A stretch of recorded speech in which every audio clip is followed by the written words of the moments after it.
Bonjour, avec vous Adel Degar et vous êtes sur la chaîne Perfect All, la chaîne spécialisée dans le traitement des eaux.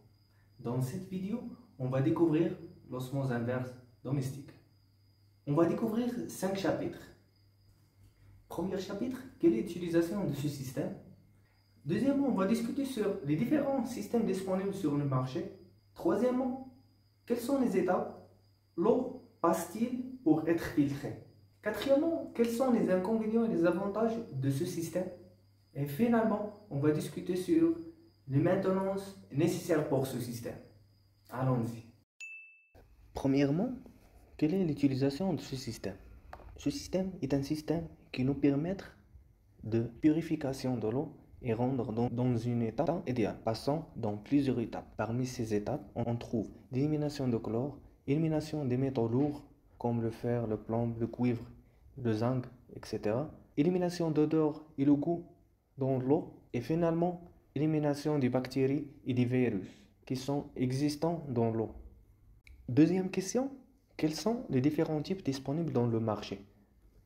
Comme vous voyez dans l'image, on a un filtre de 5 étapes accompagné d'un réservoir qui se installe sous l'évier. Deuxième type, un type compact qui se contient tous les équipements en interne, plus le réservoir il est intégré. Ce système est un système apparent. Et voilà, comme vous voyez, voici des images pour les différents types disponibles sur le marché. Selon la forme, on a des filtres apparents ou bien compacts et on a des filtres qui sont installés sous l'évier. La deuxième différence entre les filtres est le nombre des étapes de filtration.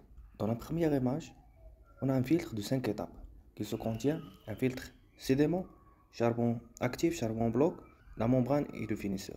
Le deuxième filtre est un filtre de 6 étapes qui se contient les mêmes étapes de filtre précédent plus un filtre de reminéralisation. Le troisième type est un filtre de 7 étapes qui se contient de filtres de 5 étapes plus un filtre de reminéralisation et un filtre antibactérien ou bien ultraviolet. Et voilà, ce sont les filtres disponibles au marché.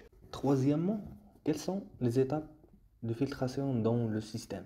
Comme vous voyez dans ce schéma, il nous donne une idée générale sur toutes les différentes parties de ce système. Commençons par le premier filtre, c'est un filtre sédiment qui nous aide d'éliminer les sédiments et les graviers et les rouilles existants dans l'eau. Deuxième partie, c'est un filtre de charbon actif. Le filtre en charbon est conçu pour éliminer le chlore et d'autres polluants comme les pesticides, les herbicides et les solvants chimiques qui sont effectuant les performances et la durée de vie de la membrane. La troisième étape, c'est un filtre de charbon qu'il s'appelle un charbon bloc. La seule différence entre les deux filtres, le premier filtre de charbon actif est dans un état granulé, mais le charbon bloc est dans un état solide.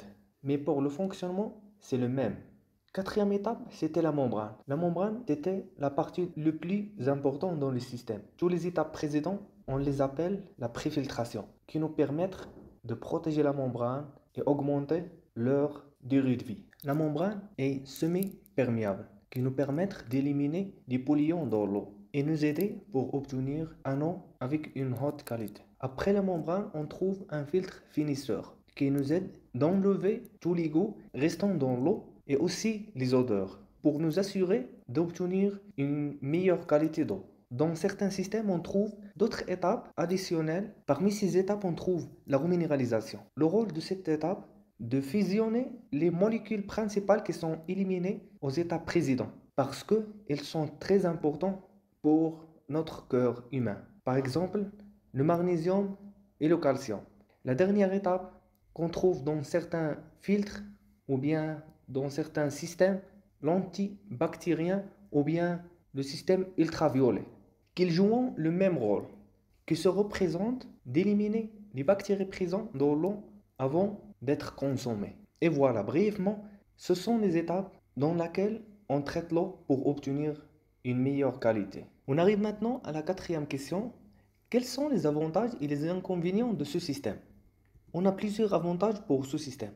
Parmi ces avantages, on a l'élimination des odeurs dans l'eau, l'élimination des mauvais goûts dans l'eau, l'élimination des substances et les matières de suspension, l'élimination des suspensions existantes dans l'eau, comme la rouille, les sédiments etc.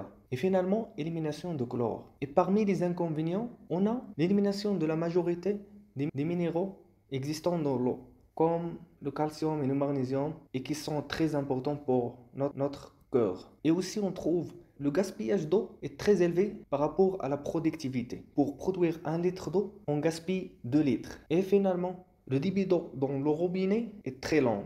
Ça veut dire pour consommer l'eau, il faut attendre au minimum une demi-heure pour avoir le débit suffisant à l'utilisation. Quelles sont les maintenances préventives nécessaires pour ce système? Pour les maintenances préventives nécessaires, il faut faire un changement des filtres après 1 an d'utilisation. Dans ce changement, il faut qu'on change 4 filtres. Le sédiment, le charbon actif, le charbon bloc et le finisseur. Et si vous avez un filtre de cette étape, il ne faut pas oublier le filtre de reminéralisation aussi. Tous ces filtres ont la même durée de vie, qui était 1 an, sauf la membrane qui avait une durée de vie de 2 ans. Donc, comme conclusion, pour avoir une qualité d'eau parfaite, il faut faire les changements à temps. Et voilà, on arrive à la fin de la vidéo. J'espère que ça a été utile. On se verra dans une autre vidéo. Merci et à bientôt.